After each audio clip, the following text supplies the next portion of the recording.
Welcome to Career Tours. This week, meetings and high eyes.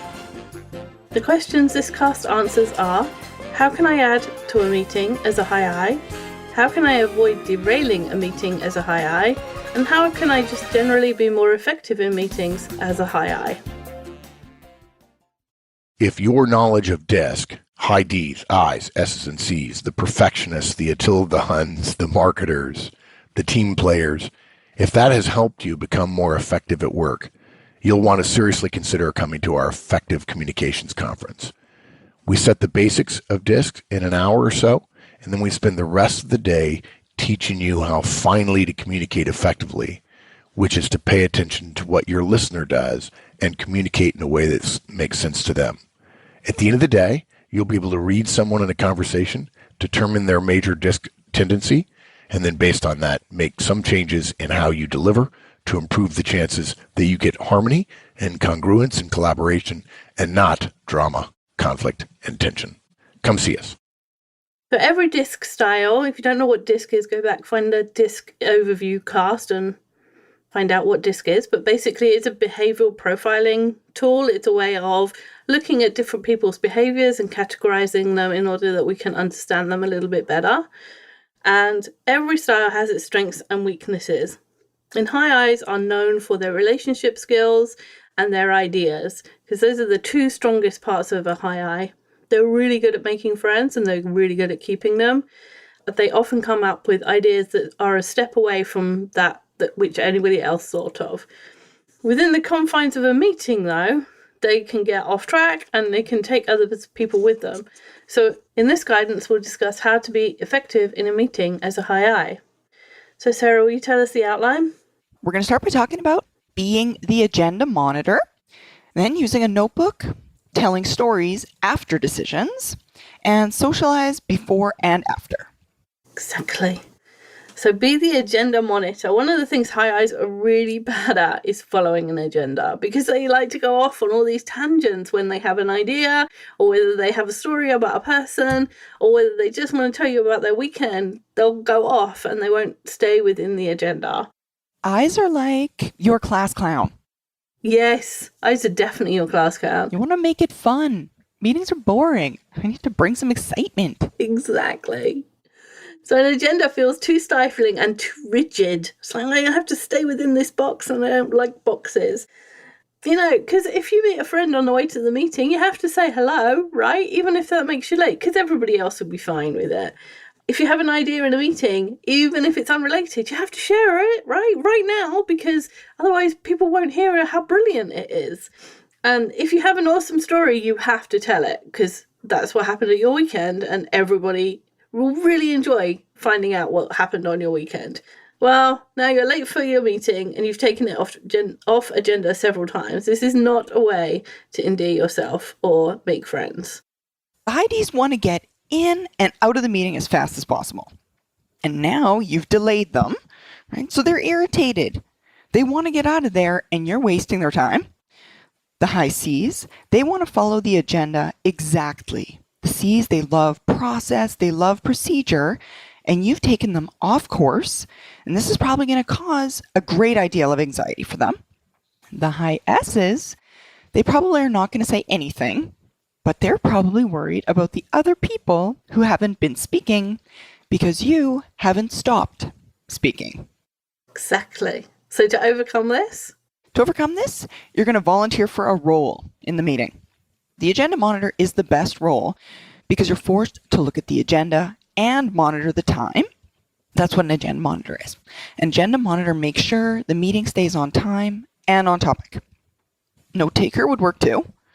Whether it's on a flip chart or your own notebook, taking the notes works because you have to be concentrating on what's being said rather than thinking about what you're going to say next. You have to be in the moment paying attention to the others. And you'll still have to exercise some self-control, but having a focus helps use more of your brain in the service of the meeting. It helps it stay engaged, even if the topic is not very interesting. Right. It's little interest to you. It's a snooze fest. This is boring. Yes. So next one is to use a notebook. Even if it's just taking the notes for yourself, for your own information. Take notes. High eyes love high-level ideas and stories, and details are dull. They're boring. You can doodle if you want, as long as you're taking notes of some sort. And at a minimum, you need to be taking notes about your own deliverables, what you need to do if you're going to accomplish that task. You need to be able to do it. You have to have notes for it. When you need to do what. If you're high eye, you are distracted, you tend to zone out during meetings. Take notes about other people's deliverables. Becoming the person who has a note about everything, now that's a good way to counteract the reputation you have of constantly being distracted. Exactly. And like we said, you can doodle if you want to, but if you're trying to keep up with the notes that are coming out of a meeting, you're coming up with your deliverables and their deliverables and any other useful information that the meeting needs, then you probably won't have time to, and you won't have time for your brain to go off on one of its little trips around the moon. And you often have ideas about something else or somebody else during the meeting, right? Like that. Oh, I just thought of something, right? It's not related to the meeting whatsoever. So flip to the back of your notebook, make a note, mark it down there. This way you don't interrupt the flow of the meeting, right? You would usually say that idea out loud, but this way you get to capture that idea. You still get to voice it without letting it come out. Yes, exactly. Of course, if you are note-taking, there is no point in the notes being in your notebook. They need to be transferred to your task list, and you need to have a task list and an ideas list. You can put your ideas on your ideas list. And if you don't have a task list, that's the one thing you need to do right now is start one, because this will help you get things done, the things that other people want you to get done, so that they can stay in this nice relationship with you where you mutually benefit. I sort of have a habit of staying organized, right? So putting these into place, these systems, it will keep you more organized. All your ideas in one place. So one system you might take is on your calendar, put an extra 15 minutes after every meeting, so that if a meeting goes from 11 till 12, then you mark the meeting as going till 12:15, and then you can spend 5 minutes of that time transferring your tasks and ideas. Like straight after the meeting, you won't have forgotten anything. And if you do it as a habit, you can't not do it. And even if you get distracted on the way, you'll go back to your desk and think, oh, I have to do this. I have to transfer my tasks. And now I've got a task list to work from. And instead of just going from what my brain tells me is most urgent, I can actually see what's most urgent and what's due next. If your tasks tend to be longer term, you can do this at the end of the day or the beginning of the day, depending. So if you come out of the meeting and you have tasks for the next hour or the next 2 hours, that's within your day. So between when you've had the meeting and the end of your day, if you have those type of tasks, then you need to do this task transfer straight away so that you can see the tasks that you have for the rest of the day. If you tend to have tasks that are 2 or 3 days long or 1 day long, you could do it at the end of the day as a habit. You could go through your notebook and transfer all the tasks at the end of each day, or you could do it at the beginning of the next day. The problem with the beginning of the next day is you've slept and you'll have forgotten some things. So it's better to do it on the same day if you can. And a side note to that, if you are the note taker, ensure that you actually get the captured notes with deliverables out to all the meeting participants in a timely fashion. Notes taken that are failed to get distributed don't do anyone any good. And that means in 24 hours. Many times, if it's an informal meeting, just take a snapshot, right? A picture with your phone and send it out to everybody. That's a good idea. That's super easy for a high eye. And they always have their phone and their spare phone with them. Always, every time. Because, two people might call at the same time. You never know. Okay, this one is super important. Tell stories after decisions. So, if an agenda item is for a discussion or a decision, wait until after the discussion or the decision is made before telling a story, and then only if there is still time on the agenda. So if an agenda item runs from 10 past the hour until 20 past the hour, and a decision has been made or the agenda item objective has been met, as long as it's still before 20 past, you can interject with whatever you want, but you have to stop at 20 past so that you're still within the agenda. So if you have an idea, if you want to tell a story about the person we're discussing, if you want to add something joyful and exciting and interesting to this agenda item, you have to wait until after the decision has been made. This will stop you derailing the meeting and win you a lot of friends. And while we love your stories, everyone loves them, but it's rare that they're necessary for the decision to be made. Now, sometimes there will be time and you can tell a story. Sometimes you'll slip and tell a story. But if you go from telling 5 stories per meeting to telling 1 story per meeting, people are going to notice, right? Notice your restraint, right? Oh, she's telling fewer stories. They'll notice. If only you and I were high eyes, we would have better examples. You and I are the high Ds that are like sitting in the corner going, this isn't a decision. Why are we talking about this? How is this related whatsoever to the topic? Exactly. Why are we even listening to this? Why are we listening? It has nothing to do with anything. Hurry up. Exactly. As high Ds, we're going to break this to you. Meetings aren't a get-together with your mates and a chance to catch up. And we've all seen the meeting cost calculators where you add up the cost per hour of everyone who is in the meeting and their salary per hour. And then you know that they're quickly astronomical. They're like $800 an hour just to have a meeting, or sometimes it's thousands. And so wasting that time is not a good thing. You don't want to waste the company money or the company time or the time of the people that you're trying to build a relationship with trivia. And that's how people see the additions you make to the meeting. They don't see it as valuable. And it's not because it's not valuable. It's not because we don't like you telling stories or having ideas. Those things are good things. They're just not good things in meetings. And other people, other styles will see what you're doing as trivia, unfortunately, because they're more focused on getting a task done, or they're more focused on making sure everybody has a chance to speak. You're focused on making it fun.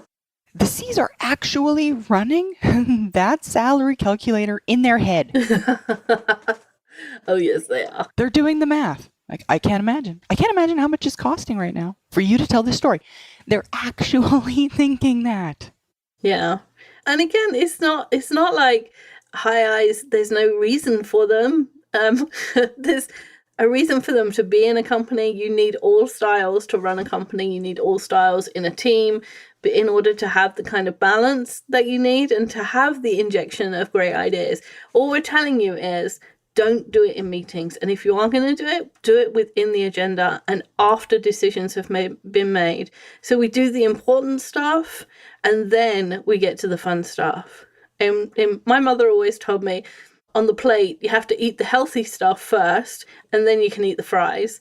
And somehow it stuck. I always do that. And this is kind of like that. You have to do the healthy stuff. You have to make the decision. You have to go over whatever it is that you're trying to achieve in this agenda item, and then inject the fun. But only if it's before the next agenda item. Because then if it's, you'd make the decision at 19 minutes past, maybe you've got 30 seconds, and believe me, you can't tell a story in 30 seconds.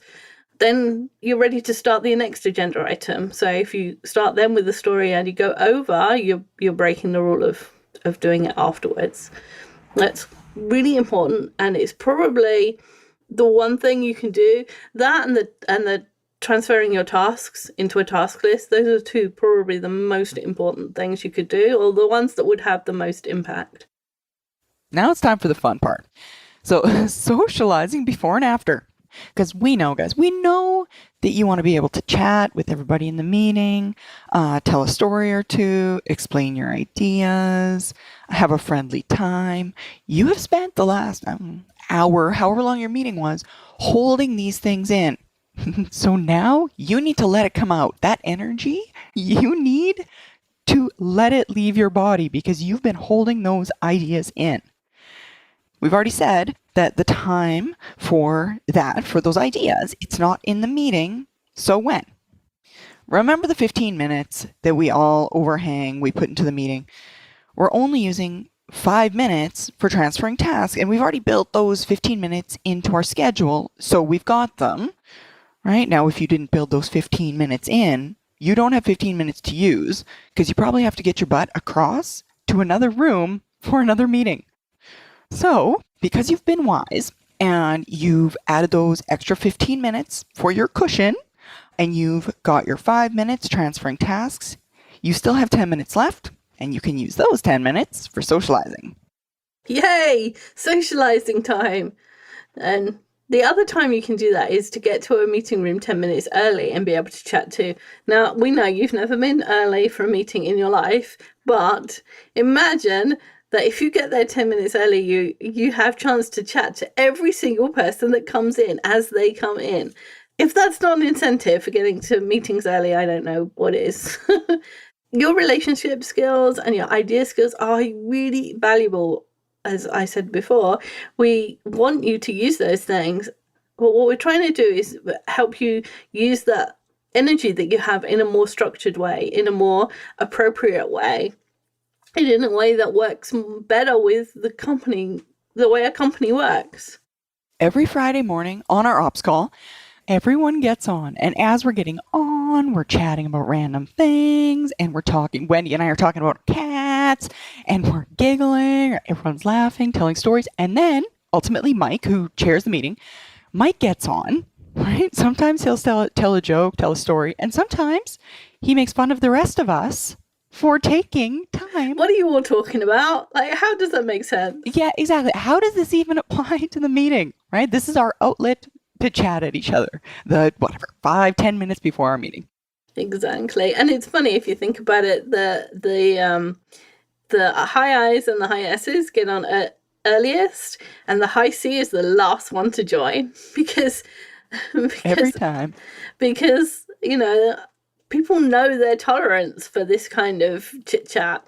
And it's the one time as a team that we can all talk to each other. We talk to each other individually all week, but it's the one time as a team we can talk to each other. And so, yeah, the high I's and the high S's get on and they're chattering away. And then eventually the high D's join in because they want to be efficient and they want to start on time. So they join early, but not too early because they can't tolerate too much chit chat. Right. And we don't put our camera on, right? Because you don't need to see me until this meeting starts. Until the meeting starts. Until I'm obliged to put the camera on.